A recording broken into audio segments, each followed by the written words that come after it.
നെയ്യാറ്റിങ്കര ഗോപന്റെ സമാധി വിവാദത്തിൽ കേസ് അവസാനിപ്പിക്കാൻ പോലീസ് ഒരുങ്ങി.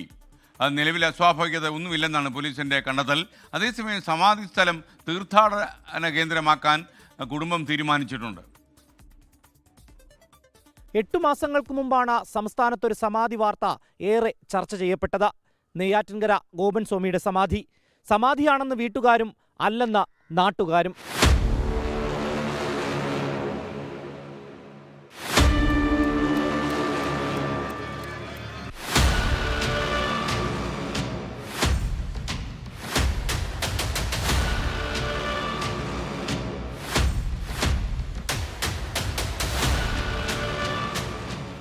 സമാധിയായെന്ന ചുവരിൽ പതിച്ച പോസ്റ്റർ കണ്ടാണ് ചുമട്ടുതൊഴിലാളിയായിരുന്ന മണിയൻ എന്ന ഗോപൻ സ്വാമി മരിച്ച വിവരം നാട്ടുകാരറിയുന്നത്.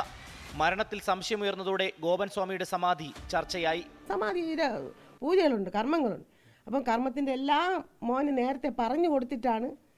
പറഞ്ഞ് ഇന്നും ഇന്നലെ ഒന്നുമല്ല, 5 കൊല്ലത്തിന് മുമ്പേ രണ്ടുപേരും കൂടെ 4 വർഷം കണ്ടായിരുന്നു. ഹൈക്കോടതി വരെ ഇടപെട്ട സമാധി വിവാദം. മൃതദേഹം പുറത്തെടുത്ത റീപോസ്റ്റ്മോർട്ടം വരെ നടത്തി.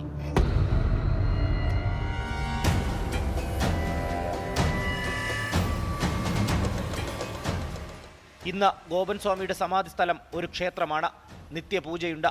ഭാവിയിൽ വലിയ ക്ഷേത്രം നിർമ്മിച്ച തീർത്ഥാടന കേന്ദ്രമാക്കി മാറ്റാനാണ് കുടുംബത്തിന്റെ തീരുമാനം.